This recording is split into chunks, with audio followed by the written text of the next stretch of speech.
Eclesiastes, capítulo 1, versos de número 1 a 11, nos diz assim a palavra de Deus. Palavra do pregador, filho de Davi, rei de Jerusalém. Vaidade de vaidades, diz o pregador, vaidade de vaidades, tudo é vaidade. Que proveito tem um homem de todo o seu trabalho com que se afadiga debaixo do sol?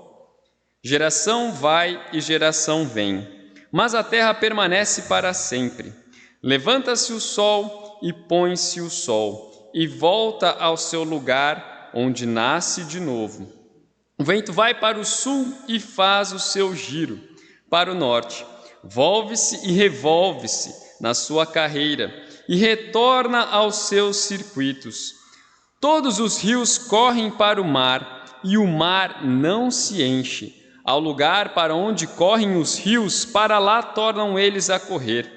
Todas as coisas são canseiras tais, que ninguém as pode exprimir. Os olhos não se fartam de ver, nem se enchem os ouvidos de ouvir. O que foi é o que há de ser, e o que se fez, isso se tornará a fazer.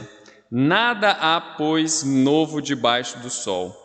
Há alguma coisa de que se possa dizer, vê, isto é novo? Não, já foi nos séculos que foram antes de nós.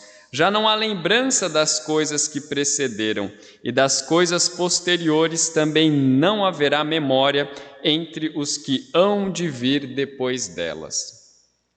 Este texto que nós acabamos de ver é um texto introdutório para todo o livro de Eclesiastes. E ele é tido como o livro mais azedo da Bíblia, ou, podemos dizer, o livro mais pessimista. Mas não creio que este seja um bom adjetivo para colocarmos a respeito de um livro da Bíblia, azedo ou pessimista. Melhor seria dizer que ele é um dos livros mais realistas, que fala a realidade de maneira nua e crua, tal como ela é. E para quem não conhece a palavra de Deus, observar aquilo que Eclesiastes diz parece ou soa como algo extremamente pessimista. Mas, como eu disse, na verdade é realista. Há uma realidade que está no mundo, na verdade é a realidade do mundo e que não é conhecida de todas as pessoas. E esta realidade veio a surgir a partir de um momento dado na história que nós podemos chamar isso até de um cataclisma. Apesar de ser algo que para somente 2 pessoas aconteceu, isso na verdade afetou toda a humanidade que daquele casal veio. O que eu estou dizendo a vocês é que quando Deus criou a humanidade, fez tudo perfeito, tudo santo, tudo muito bom, como diz o livro de Gênesis. Tudo era muito bom. Entretanto, quando chegamos ao 3º capítulo do livro de Gênesis, nós vemos que aconteceu algo terrível, e é isso que eu chamo de cataclisma. Por quê? Porque lá no capítulo 3 de Gênesis está registrada a queda da humanidade. A humanidade se fazia representar por aquele casal, Adão e Eva. E quando eles pecaram, desobedecendo ao Senhor e comendo do fruto, então tudo aquilo que era perfeito, tudo aquilo que era bom, tudo aquilo que era santo na humanidade, relativo à humanidade, se tornou embaçado, se tornou corrompido, se tornou manchado pelo pecado. O pecado não foi uma simples desobediência, mas a desobediência gerou enormes consequências. Uma delas, e talvez a maior de todas, foi justamente o afastamento do ser humano em relação ao seu Criador. Os seres humanos viviam num jardim onde gozavam de muitas delícias e a maior delas era justamente a companhia do Criador dos céus e da terra. Adão tinha contato com Deus, entretanto, por causa do pecado, Adão e Eva foram expulsos do jardim, que era o lugar de habitação com Deus. Além disso, houve também outras consequências. A natureza, os seres criados, se voltaram contra os seres humanos. A terra passou a produzir cardos e abrolhos. E eu costumo dizer que isso é só um eufemismo para furacão, enchente, alagamento, terremoto, maremoto e tudo quanto é tipo de doença que vem contra a gente. Além disso, a mulher já teria alguma dificuldade na concepção. Entretanto, o que o texto diz é que Deus resolveu multiplicar sobremodo as dores que a mulher teria na concepção. E além disso, algo que antes era bom e prazeroso, o trabalho, tornou-se algo enfadonho e cansativo. E não só algo no qual o homem teria seu prazer, mas se tornou algo extremamente necessário e penoso para fazer. Todo mundo gosta de alguma atividade, de algum trabalho, mas por mais que você goste de uma determinada atividade, ainda assim chega um momento em que diz: estou cansado, hoje eu não quero ir, hoje eu não quero fazer. Até mesmo o garoto que sempre sonhou em se tornar um jogador de futebol, chega um momento que diz: hoje não. Ou então, prematuramente diz: quero encerrar a minha carreira. Por quê? Porque o trabalho foi amaldiçoado em função do pecado. O pecado trouxe muitas consequências para nós. E o livro de Eclesiastes, ele vem justamente trazer ao nosso conhecimento algumas das consequências do pecado. E aqui neste texto que nós acabamos de ler, há pelo menos 3 consequências que parecem passar desapercebidas aos nossos olhos, entretanto, a nossa sociedade chega a constatações semelhantes, se não as mesmas que estão descritas aqui neste texto. Se você olhar para o versículo de número 2, ele nos diz assim: vaidade de vaidades, diz o pregador, vaidade de vaidades, tudo é vaidade. A palavra vaidade para nós é compreendida sempre como algo que fazemos para simplesmente apresentar ou adornar alguma pessoa, para satisfazer ao ego dela. Só que aquilo que é feito para adornar e satisfazer o ego da pessoa é geralmente algo passageiro, é algo que não permanece, é algo que se vai. Outra palavra que poderia ser colocada aqui para nos ajudar a entender esse termo vaidade é o que diz literalmente o texto hebraico. Ele fala fumaça, vapor. Se você reler o texto com a palavra que o texto hebraico coloca, vapor de vapor, diz o pregador, vapor de vapores, tudo é vapor. O que ele está querendo dizer para nós é que vapor é algo que passa, vai, não permanece naquele estado por muito tempo, não permanece no mesmo lugar, é algo que é difícil de você pegar, de você manter em algum lugar. O que o autor está querendo dizer para nós é que tudo é passageiro, nada permanece, tudo acaba mudando e vai embora. Você já deve ter reparado, você que já passou pelo menos dos 15 anos de idade, já deve ter reparado que no bairro onde você morava, há uma casa onde antes morava o seu fulano de tal. O seu fulano de tal talvez fosse um velhinho que implicava com os garotos que jogavam bola na rua, porque a bola batia no portão dele ou então caía no quintal dele. E os meninos sempre tinham que ver quem é o corajoso que vai tocar a campainha na casa do seu fulano de tal para tentar pegar a bola de volta. Mas acontece que hoje em dia, o seu fulano de tal, que era briguento, que implicava com os meninos, não está mais lá naquela casa. E os meninos, que até faziam coisas para atormentar o seu fulano de tal, já cresceram, já não jogam mais bola na rua, estão pegando o ônibus de manhã cedo para ir para o trabalho e do trabalho já indo direto para a faculdade. Você também já deve ter percebido que na determinada esquina do seu bairro antes havia uma padaria, hoje não existe mais. Já deve ter percebido que onde antes era um terreno baldio, agora tem uma loja grande ou então um supermercado. E onde antes havia um conjunto de casas, parece que agora tem um prédio, um espigão. A sociedade costuma dizer, desde os tempos de alguns filósofos do século XVIII, que a modernidade é líquida.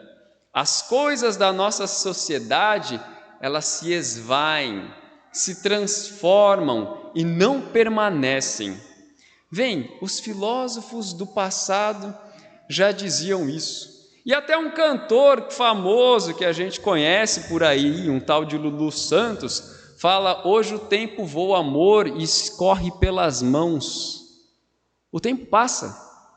As coisas, muitas delas, se não todas, são impossíveis de serem apreendidas. Por quê? Tudo é passageiro. Não permanece, mas se vão. Algumas das pessoas que você tinha como suas companheiras queridas já não estão mais aqui com você. Há um tempo atrás eu era pastor nessa igreja, hoje não sou mais. O tempo passa, as coisas mudam e se vão. E há algumas coisas que nós amamos tanto e às quais nos apegamos de maneira tão forte, tão veemente, parece que um dia nós nos damos conta, olha só, eu gostava tanto daquilo e nem me dei conta que aquilo já nem existe mais. Quantas balinhas nós gostávamos e não existem mais? Quantas diversões nós tínhamos e a gente nem se lembra mais? Por quê? Porque, de fato, a vida se tornou passageira. E esta característica da vida de ser passageira gera em nós, ao mesmo tempo, uma tristeza, porque a gente percebe que as coisas não são como nós estávamos acostumados, como também gera uma certa expectativa para querer que algumas delas passem logo. A gente acaba tornando as coisas como que descartáveis. Se ela tem uma utilidade, tudo bem. Se já não tem mais utilidade, posso descartá-la. Não preciso mais disso. Por mais que seja importante para alguém, para mim não tem utilidade, jogo fora. Esta é uma característica que é inegável da vida. A vida é de fato passageira. Mas além disso, da vida ser passageira, o texto também coloca para a gente no verso número 3 o seguinte: que proveito tem o homem de todo o seu trabalho com que se afadiga debaixo do sol? Esta é uma palavra, uma indagação que expressa grande frustração. O autor de Eclesiastes está nos dizendo que a vida é frustrante. A gente se frustra mesmo. A gente se dedica, se empenha, se esforça por fazer determinadas coisas, coloca a nossa energia, os nossos recursos a serviço daquilo e vê que no final das contas não dá em nada. Um pai, ele começa desde cedo a investir no seu filho. E dizem por aí que antes do filho chegar aos 18 anos, a média de gasto que os pais têm com um único filho é de aproximadamente R$1 milhão. Você já imaginou que talvez tenha passado R$1 milhão na sua mão? Pois é, esse dinheiro foi passando aos pouquinhos só para investir no seu próprio filho. Se você tiver 2, provavelmente foram 2 milhões que passaram. Se tiver 3, provavelmente 3 milhões passaram pela sua mão para investir no seu filho.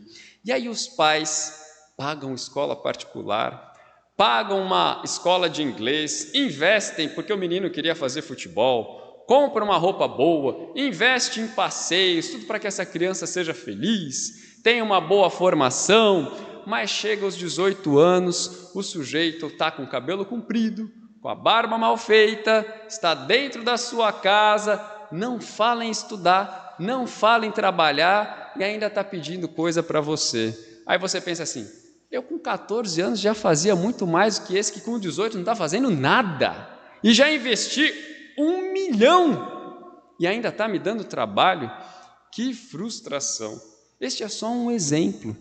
Quantas outras coisas nós fazemos, relacionamentos, casamentos, que nós nos dedicamos muito ao cônjuge e não recebemos nada em contrapartida.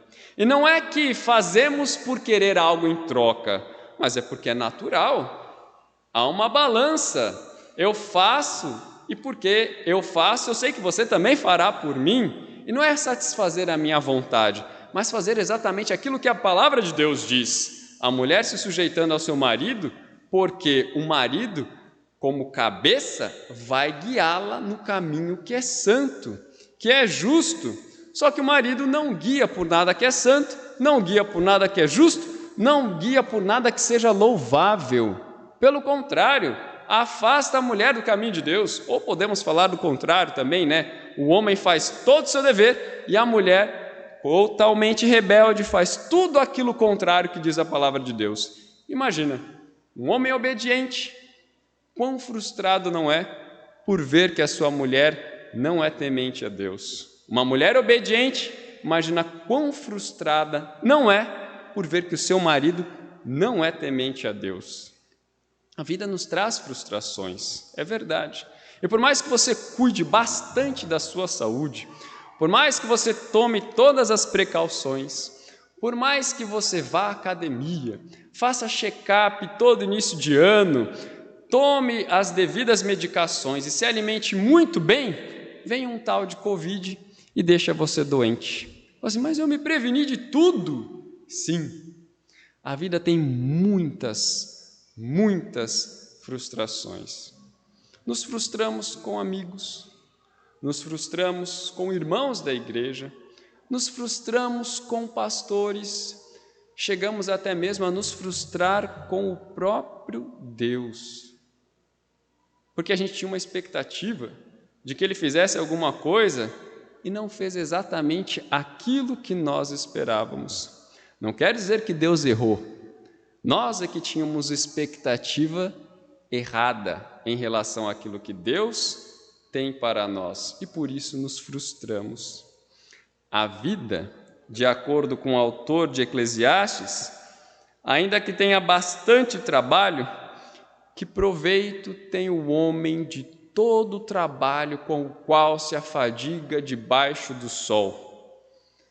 Esta é uma frase de toda avó, né? No caixão não tem gaveta. Aquilo que fazemos, produzimos e conquistamos aqui, não vamos levar conosco para a sepultura.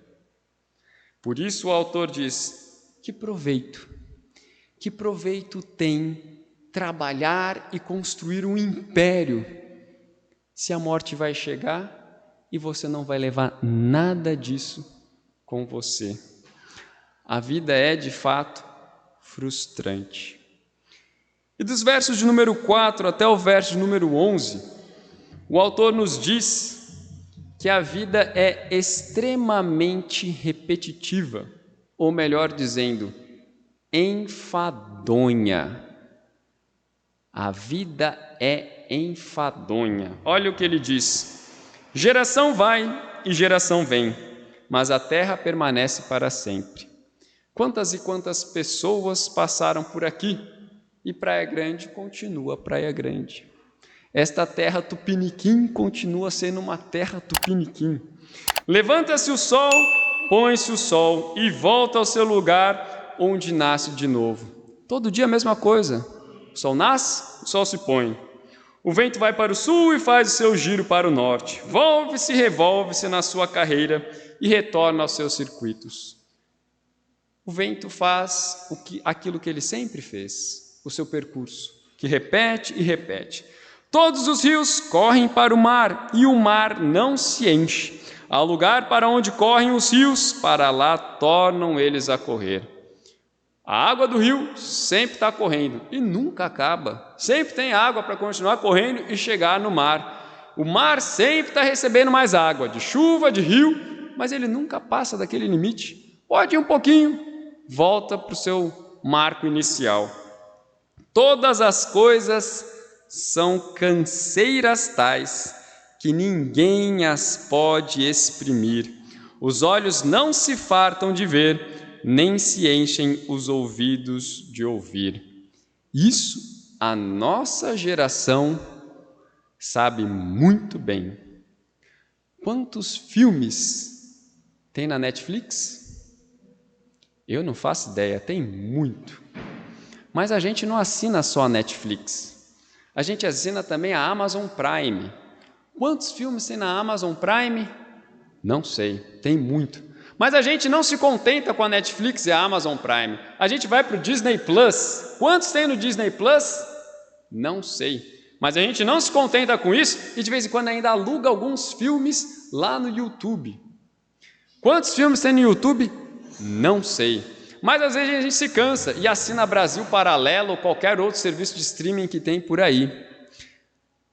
Além disso, a gente ainda tem o WhatsApp, o Instagram, o Facebook, o TikTok e uma série de outras redes sociais. Muitas delas estão falando as mesmas coisas, mas a gente ainda não ouviu o que o fulano disse a respeito daquilo. E ainda tem o Beltrano para dizer a respeito deste mesmo assunto. E de repente, todo mundo quer dar um parecer próprio a respeito do mesmo assunto que todo mundo já está careca de saber, de ouvir e que todo mundo se tornou especialista. Até que apareça um novo assunto para a gente poder continuar tudo de novo. A vida se tornou entediante, enfadonha. A gente fica atrás de entretenimento e de outro entretenimento. A gente não se contenta mais com o Campeonato Brasileiro, tem que acompanhar também a Champions League. E além disso, a Copa do Brasil e a Libertadores. E além disso, tem que acompanhar a Copa do Rei e o Campeonato Italiano, o Campeonato Francês, o Campeonato Inglês. Por quê? Porque eu quero satisfazer os meus olhos e a minha mente. Mas como diz o verso número 8, todas as coisas são canseiras tais que ninguém as pode exprimir. Os olhos não se fartam de ver, nem se enchem os ouvidos de ouvir. Por isso, as mídias sociais como Facebook e Instagram tem aquele negócio que é chamado de feed de notícias, que se você passar o dedinho assim, aquilo não para, não acaba. Quanto mais você passa, mais coisa vai ter. Ele vai chegar num ponto e dizer assim, todas as atualizações de hoje já foram apresentadas, mas a barra continua rolando. Apesar de já ter mostrado todas as atualizações, você ainda tem mais e mais coisa para ver. Este brilho do celular, novas imagens, movimentos, produzem um hormônio que traz prazer e satisfação para a gente e que a gente não encontra tão facilmente em outras atividades. O videogame proporciona isso, os filmes proporcionam isso, as mídias sociais proporcionam isso, mas a leitura de um livro não proporciona. Precisa de muitas páginas lidas para começar a ter o prazer que você tem em segundos no celular. São necessários muitos dias de oração e cânticos para você ter o mesmo prazer que tem instantaneamente com a mídia social. Sabe o que isso gera no nosso ser? Dependência, vício, tal qual a droga. E o problema é que quanto mais a gente consome, mais dependente se torna e menos a gente percebe disso. Mas é um vício, exatamente igual da droga. Por quê? Porque os nossos olhos não se fartam de ver, nem se enchem os ouvidos de ouvir. A gente quer mais. A gente quer consumir, consumir e consumir. Não sei se você concorda com tudo que eu disse, que a vida é passageira, que a vida não tem muito proveito e que também, como eu disse aqui, a vida é repetitiva, enfadonha e cansativa. Não sou eu quem diz essas coisas, é a palavra de Deus. E como ainda vivemos num país democrático, você tem o direito a discordar. Mas a sua discordância não quer dizer que seja algo bom para você. Por outro lado, se você concorda com tudo aquilo que foi exposto, eu posso dizer uma coisa: talvez a sua mente tenha entrado num labirinto e você se pergunte: e agora? Como sair dessa situação? Como furar a bolha? Parece que essas constatações só nos levam à depressão, ou então àquilo que alguns filósofos do passado diziam: vamos comer, beber, porque amanhã a gente vai morrer mesmo, então vamos fazer o que der na telha. Mas não é nenhuma coisa e nem outra que nós devemos fazer. Porque assim como houve um cataclisma que gerou isso à nossa vida, houve também um evento na história que rompeu com este círculo vicioso, que rompeu os grilhões que nos prendiam a esta situação. Houve um evento que foi programado desde a eternidade, desde que houvesse tempo. E, na verdade, na plenitude dos tempos, este veio para romper com essas coisas, para acabar e aniquilar com o poder do pecado que gerou todo este mal. Este evento foi a vinda do Senhor Jesus Cristo, o Deus conosco, o Emanuel. Ele veio para que tivéssemos vida. E a vida que Ele nos proporcionou não é como esta vida passageira, não é como esta vida frustrante, não é como esta vida enfadonha, mas Ele veio para nos dar vida, que ao contrário de passageira, é vida eterna. A Bíblia nos diz no Evangelho de João, no capítulo de número 3, abra sua Bíblia comigo, vamos lá.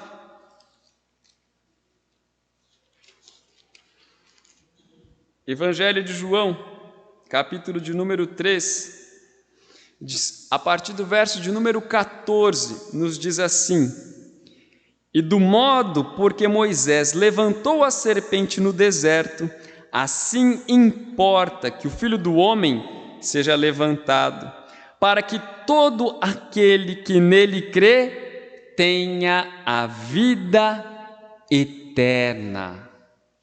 E ele continua no verso 16: porque Deus amou o mundo de tal maneira que deu seu Filho unigênito, para que todo aquele que nele crê não pereça, não seja passageiro, não seja efêmero, não seja como quem passa, mas tenha a vida eterna. O efeito do pecado que tornou a vida e as coisas passageiras foi aniquilado pelo poder de Jesus Cristo, que quando morreu na cruz e ressuscitou depois de 3 dias dentre os mortos, aniquilou o poder do pecado e da morte e fez com que a vida fosse nova, não mais passageira, mas uma vida eterna, que não tem contagem de tempo, Uma vida que não passa, mas uma vida que permanece, assim como eterno é aquele que nos criou e que nos deu aquela vida. Além disso, voltando ao texto de Eclesiastes, desculpa, eu desmarquei aqui na minha Bíblia, Eclesiastes capítulo 1.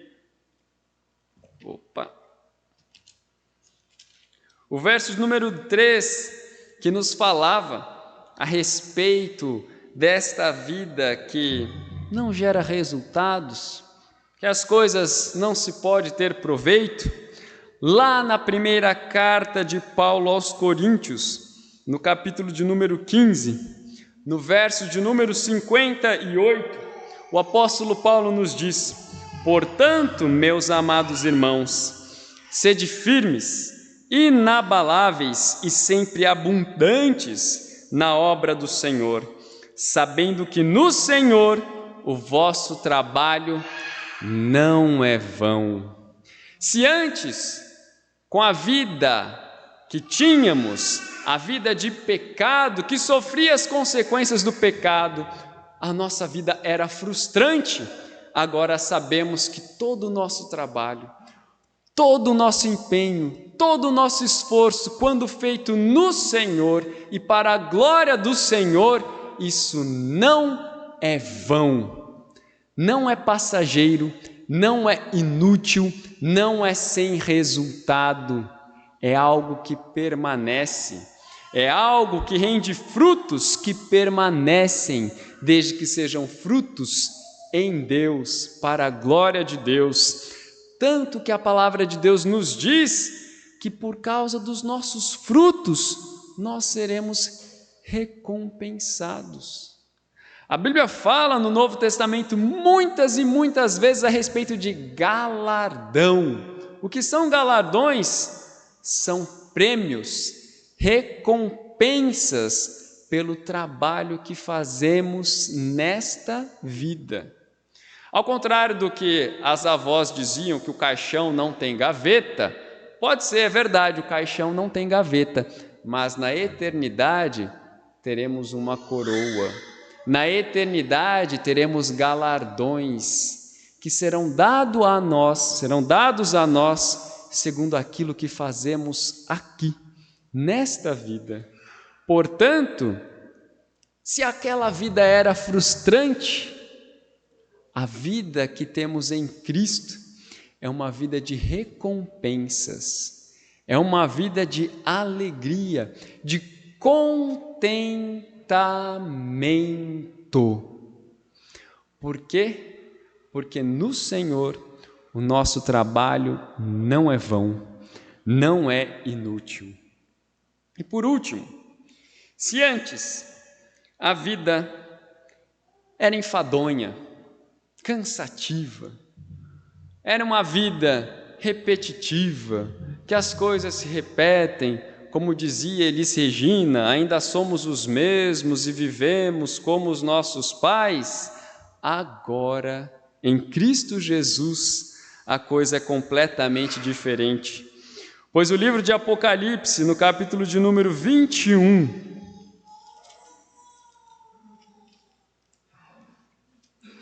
verso de número 5,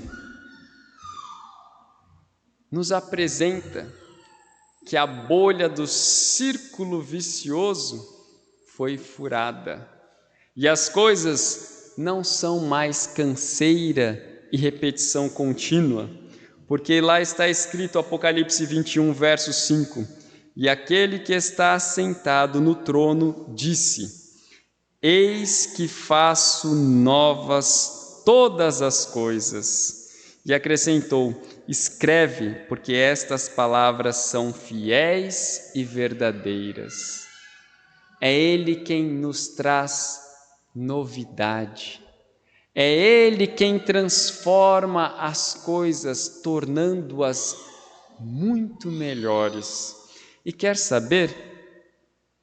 Eu vou dar um spoiler aqui, vou adiantar um pouquinho. A novidade de vida vai se consumar na eternidade, mas ela já começou a se efetivar já aqui nessa terra, pois Cristo nos dá uma nova vida.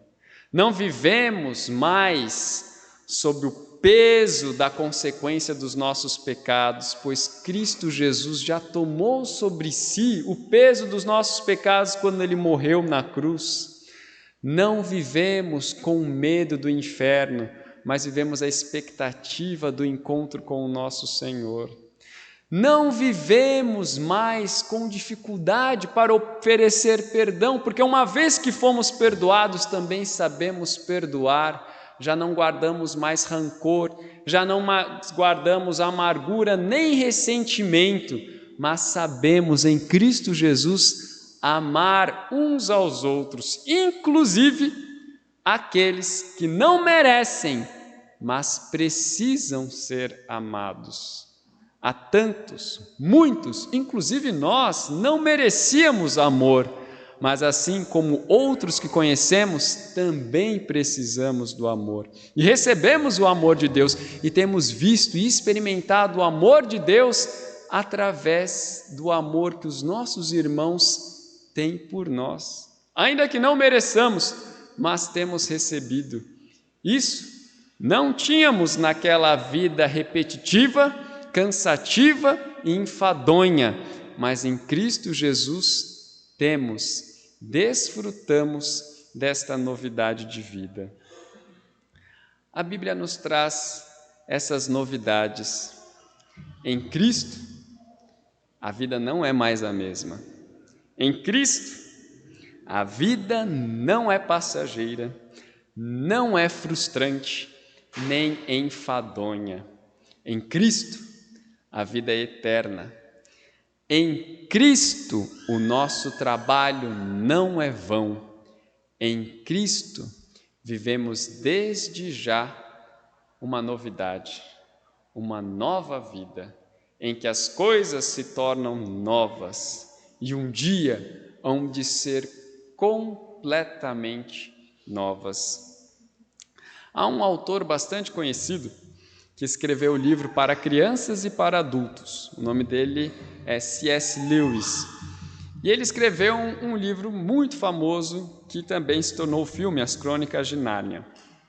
Na última das 7 crônicas, eu vou ter que contar o final do livro, tá? Na última das 7 crônicas, os personagens entram numa nova terra. Não é a terra, a nossa terra, nem é Nárnia, mas eles olham e dizem, parece uma nova Nárnia, não é como aquela Nárnia, mas é parecida com Nárnia, e eles conseguem contemplar naquela nova terra também a nossa terra, mas eles falam, é a Inglaterra, mas não é a Inglaterra, parece a Inglaterra, mas está muito mais bonita, está tão diferente, mas eu reconheço a Inglaterra nisso, mas está muito melhor que a Inglaterra de onde nós viemos. Os personagens, de acordo com o livro, entram na eternidade. E na eternidade veem as coisas desta vida, mas transformadas pelo poder de Deus, de maneira tal que são novas todas as coisas. O autor só quis nos trazer um exemplo, uma alegoria, daquilo que também para nós será na eternidade, quando virmos novas todas as coisas, que foram feitas novas pelo poder de Cristo Jesus. Se houve um cataclisma que transformou a vida em algo ruim, houve também um romper da aurora. Cristo Jesus, que veio, viveu, sofreu, morreu, mas ressuscitou. E vitorioso como Ele é, adquiriu o prêmio da obediência à vida. E como nosso representante, tomou sobre si as nossas dores e nos entregou também o prêmio que Ele recebeu, esta vida eterna que temos em Cristo Jesus.